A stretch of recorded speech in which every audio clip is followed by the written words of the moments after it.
Désespéré, un millionnaire ruiné quitta sa propre entreprise sans but après avoir été trahi et expulsé. Sous le choc, il trébucha sur son propre pas et heurta violemment un garçon des rues qui ne détourna pas le regard. « Tonton, je sais comment sauver votre entreprise. » Il se figea, choqué par ce qu'il venait d'entendre. Abonnez-vous à notre chaîne pour ne pas manquer d'autres histoires passionnantes comme celle-ci et laissez un j'aime sur la vidéo pour continuer. La sueur s'accumulait sous son col de chemise alors qu'il se dirigeait vers la salle de réunion. L'air semblait chargé d'une tension palpable, son cœur battant la chamade dans sa poitrine. Quelque chose n'allait pas, terriblement mal. Il poussa les portes vitrées de la salle de réunion et l'impact fut immédiat. Le silence pesant, les regards froids. Ses avocats étaient d'un côté de la table, les membres du conseil d'administration de l'autre. Mais rien ne le frappa autant que la figure assise au centre. Mauricio Vasconcelos, son ancien assistant, l'homme qu'il avait lui-même formé, qui avait été son bras droit, occupait maintenant une place qui ne devrait pas être la sienne.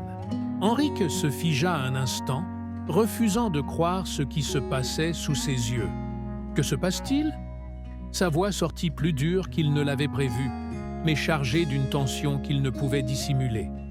Mauricio ajusta sa cravate avec le calme de quelqu'un qui avait déjà gagné. « Henrique, je regrette de vous informer que la situation de l'entreprise est pire que nous ne l'imaginions. » Deux avocats firent glisser une pile de documents dans sa direction.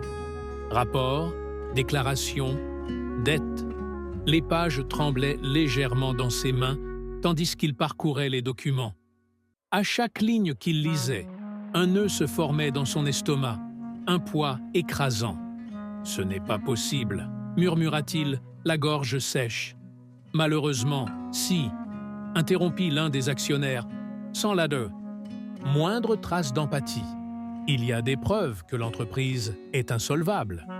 Henrique leva les yeux, cherchant du soutien, mais ne rencontra que des expressions impassibles. « Vous nous avez menés à la faillite », conclut un autre actionnaire en croisant les bras. Les mots frappèrent Henrique comme un coup au cœur. Il déglutit péniblement. « C'est une erreur. » Sa voix vacilla un instant avant de se durcir. « J'ai vérifié les chiffres. C'est impossible. » Mauricio soupira théâtralement.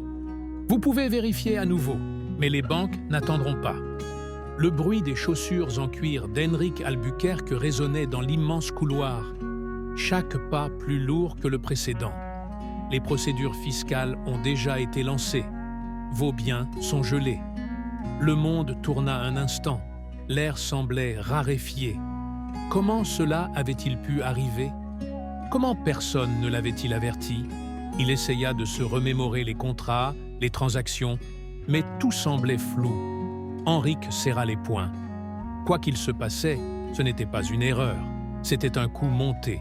« C'est un piège ?» dit-il enfin, la voix chargée de colère. « Et je vais le prouver !» Un rire étouffé vint de l'autre côté de la table. « Prouver ?» L'un des actionnaires haussa un sourcil, moqueur. « Vous avez 48 heures pour présenter une solution, Henrique. Sinon, l'entreprise sera dissoute. » Henrique regarda autour de lui. Pas un seul regard de solidarité, pas même un geste d'hésitation. Tous avaient déjà choisi leur camp, et ce n'était pas le sien. Quand il sortit du bâtiment, le monde semblait distant. Les sons de la ville, klaxons, voix, moteurs, se mélangeaient en un bourdonnement sourd. Le sol semblait instable sous ses pieds.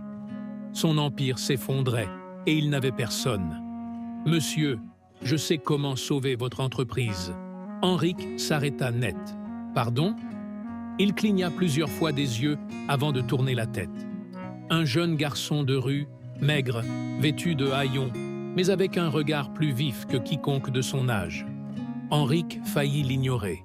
Ce n'était qu'un gamin des rues, mais quelque chose dans le ton de sa voix, dans la certitude avec laquelle il avait prononcé ces mots. Il se retourna complètement. « Qu'as-tu dit ?» Le garçon croisa les bras, affichant un sourire confiant. « J'ai dit que je sais comment sauver votre entreprise. » Henrik laissa échapper un rire ironique en secouant la tête. « Parfait. Maintenant, j'accepte des conseils d'un gamin des rues. Parce que je sais qui vous a trompé. » L'esprit d'Henrik se figea. L'air devint plus froid. Comment diable ce garçon savait-il pour la trahison? Son cœur s'accéléra. Il devait en savoir plus. Henrik s'approcha, plissant les yeux. « Qui es-tu » Le garçon releva le menton, provocateur. « Je m'appelle Caillot, et si vous voulez mon aide, vous devez d'abord m'acheter un hamburger. » Henrik observait le garçon assis devant lui, dévorant un hamburger et des frites, comme s'il n'avait pas mangé depuis des jours. Dans ce restaurant modeste, le chaos tournait encore dans son esprit. Les actionnaires le pressant, les avocats l'avertissant, l'entreprise au bord de l'effondrement. Et maintenant, un garçon des rues surgissant de nulle part, affirmant savoir quelque chose qui pourrait le sauver. « Tu plaisantes avec moi ?» dit Henrik en croisant les bras. Caillot sourit, sans paraître offensé. « Je ne plaisante jamais quand il s'agit de nourriture. » C'était ridicule. Il avait besoin d'un plan, pas de conversation avec un gamin quelconque. Mais s'il y avait quelque chose là-dedans, quelque chose qu'il ignorait, « Parle maintenant. Que sais-tu » Caillot s'essuya la bouche du revers de la main. « D'abord, vous devez arrêter de faire confiance à Mauricio. » Le nom fit se raidir les muscles d'Henrik. « Qu'est-ce qu'il a ?»« Je l'ai déjà vu faire des choses louches, » dit Caillot en prenant une autre frite. « Des choses que je sais que vous ignoriez. » Henrik serra les poings sur la table. « Comment ça, tu as vu ? Je traînais par là. Je dormais près de votre immeuble. Il y avait toujours des papiers jetés. Une nuit, j'ai vu Mauricio et un autre type sortir d'une voiture et parler d'argent suspect. » Henrik sentit son estomac se retourner. « Et tu as des preuves ?» Caillot haussa les épaules. « Je ne suis pas détective, monsieur, mais je sais qui peut vous aider. » Henrik respira profondément. Cela pourrait être une opportunité ou une perte de temps. « Qui ?»« Lorena » répondit Caillot. Henrik se figea. Le nom de Lorena le frappa fort. « Non » dit-il immédiatement. « Ce n'est pas une option. » Caillot arqua un sourcil. « Je croyais que vous vouliez sauver l'entreprise. » Henrik sentit un goût amer dans la bouche. Lui et Lorena ne s'étaient pas quittés en bons termes. Elle était une employée talentueuse, dévouée, mais il l'avait injustement licenciée. « Elle me déteste. » Caillot rit. « Parfait. Ça signifie qu'elle a une raison de vouloir faire tomber Mauricio. » Henrik respira profondément. Bon sang, le gamin avait raison. Il prit son téléphone et composa le numéro qu'il n'avait pas appelé depuis des années. La sonnerie retentit une fois, 2 fois, 3 fois. Henrik sentit un nœud dans l'estomac en attendant. Peut-être qu'elle ne répondrait pas. Peut-être qu'elle avait changé de numéro. Clic. Qui est-ce ? La voix de Lorena était sèche, impersonnelle. Henrik ferma les yeux un instant avant de répondre. « C'est moi. » Le silence de Boutfan Tujidov. L'autre côté fut pesant. « Que veux-tu, Henrik ?» Il déglutit péniblement. Il n'était pas du genre à demander de l'aide, ne l'avait jamais été. Mais maintenant, il avait besoin d'elle. « Je dois te parler. C'est urgent. » Lorena rit sans humour. « Maintenant, tu veux parler, après 3 ans ?» Henrik se massa le front, essayant de garder son calme. « J'ai commis des erreurs, je le sais, mais c'est important. Tu voudras entendre ça. » Encore un silence, puis un soupir fatigué. « Retrouve-moi. Au café Napolis dans 1 heure. » Clic. Henrik resta immobile, le téléphone à la main. La sensation de revenir dans le passé l'étouffait, mais il n'avait pas le choix. La cloche au-dessus de la porte tinta quand Henrik entra dans le café confortable du coin. L'odeur du café frais flottait dans l'air, mélangée au léger arôme du pain tout juste sorti du four. Et elle était là, Lorena, assise à une table près de la fenêtre, les bras croisés, le regard dur. Le temps ne l'avait pas beaucoup changé. les mêmes cheveux châtains attachés en queue de cheval, les mêmes yeux perçants qui voyaient toujours au-delà de l'évident. Mais maintenant, il y avait quelque chose de différent, une sorte de méfiance définitive. Henrik s'approcha et s'assit en face d'elle. « Tu as l'air en forme ?» tenta-t-il de briser la glace. Lorena arqua un sourcil. « Et toi, tu as l'air d'un homme qui a tout perdu ?» Henrik rit doucement. « Eh bien, je n'ai pas encore tout perdu. » Elle inclina la tête. « Alors, parle vite, Henrik. Qu'est-ce qui peut être si important pour que tu m'appelles après des années ?» Henrik respira profondément. Il n'y avait pas d'autre façon de le dire. Mauricio a volé mon entreprise. Elle fronça les sourcils, surprise. Comment ça? Henrik expliqua tout. Les rapports, la dette soudaine, la réunion au bureau, et enfin, le détail le plus inattendu. Un garçon des rues m'a dit qu'il avait vu des choses étranges. Il dormait près du bâtiment de l'entreprise et a entendu Mauricio parler d'argent suspect. Lorena cligna des yeux plusieurs fois. « Tu as fait confiance à un garçon des rues? Caio n'est pas un garçon ordinaire. Il savait pour toi, il savait que tu pourrais m'aider. » Lorena laissa échapper un rire incrédule. « Tu m'as licencié sans même sourciller, Henrik. Et maintenant, tu veux mon aide ?» Henrik soutint fermement son regard. « Parce que tu es la seule personne qui ne vendrait pas son âme pour un tel stratagème. » Pendant un moment, Lorena resta silencieuse, puis elle soupira. Si Mauricio a fait ça, il a dû laisser des traces. Il n'a jamais été assez prudent. Henrik acquiesça.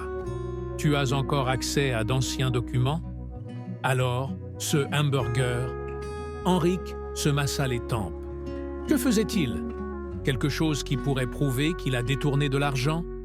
Lorena se mordit la lèvre inférieure, pensive. « J'ai quelques fichiers archivés, mais si tu veux quelque chose de solide, nous devrons prendre plus de risques. » Henrik sentit un frisson parcourir son échine. « Comment ça ?» Lorena but une gorgée de café avant de répondre. « Nous devons entrer dans le bâtiment de l'entreprise. » La voiture s'arrêta à quelques mètres de l'édifice Albuquerque. Henrik regardait la façade illuminée avec un sentiment de nostalgie amère. Cet endroit avait été sa maison pendant des années. Maintenant, c'était un champ de bataille. Caio, assis sur la banquette arrière, regardait anxieusement Lorena. « Alors, c'est quoi le plan ?» Elle prit une tablette et montra le plan du bâtiment. L'accès à la base de données peut encore se faire depuis le serveur au 6e étage. Mais quelqu'un doit y entrer pour ça. Henrik croisa les bras. « Quelqu'un comme moi ?» Lorena secoua la tête. « Tu es la pire option. Mauricio doit déjà avoir quelqu'un qui te surveille. » Caio leva la main comme s'il était en classe. « Je peux y aller. »« Pas question !» Henrik et Lorena répondirent en même temps. Caio souffla. « J'ai déjà dormi dans ce bâtiment. Je connais les coins sombres, les couloirs les moins fréquentés. » Lorena regarda Henrik. Il a raison. Si Caio peut accéder à l'une des stations de travail, je peux pirater le système à distance. Henrik sentit un goût amer dans la bouche. Mettre un enfant en danger. Mais quelle était l'alternative? Il regarda Caio. « Tu es sûr de vouloir faire ça ?» Le garçon afficha un sourire assuré. « Monsieur, je suis né pour ça. » Peu avant minuit, Caio traversa la rue et entra par l'arrière du bâtiment. Lorena et Henrik observèrent de loin, suivant tout sur la tablette. Le cœur d'Henrik semblait un tambour dans sa poitrine. Il n'aurait pas dû faire ça. Lorena ne quittait pas l'écran des yeux. C'est fait maintenant. Espérons que ça marche. La voix de Caio résonna dans l'oreillette improvisée. « Je suis entré. Il y a un garde dans le couloir. Je vais attendre. » Henrik serra les poings. Le temps semblait s'étirer. Finalement, la voix de Caio revint. « D'accord. Je suis dans le bureau. J'ai un ordinateur allumé. Je vais connecter Lorena. » Lorena tapa rapidement. « Je suis dedans. Je vais chercher les fichiers compromettants. » Le temps passa, agonisant. Des pas résonnèrent dans le couloir. « Caillot !» Henrique chuchota désespérément. L'écran de Lorena clignotait. « Je l'ai! Cours, gamin !» Henrique ordonna dans l'oreillette. Ils entendirent le bruit d'une porte qui s'ouvre et un bruit sourd. Silence. Henrique sentit l'air lui manquer. « Caillot ?» Rien. « Caillot ?» Le cœur d'Henrique martelait dans sa poitrine. Il échangea un regard désespéré avec Lorena. Bon sang! Le silence dans l'oreillette était assourdissant. Le cœur s'accélérait. La sueur, froide, coulant sur sa nuque. Il serra la petite oreillette comme si cela allait faire répondre Caillot. « Caillot, réponds, gamin !» Lorena regardait fixement l'écran de l'ordinateur portable où l'accès au serveur de l'entreprise était encore ouvert. « Il s'est fait prendre ?» demanda-t-elle d'une voix basse et tendue. Henrique ne savait pas, et cela le terrifiait. Soudain, un bruit étouffé résonna dans l'oreillette. « Ça va, monsieur ?»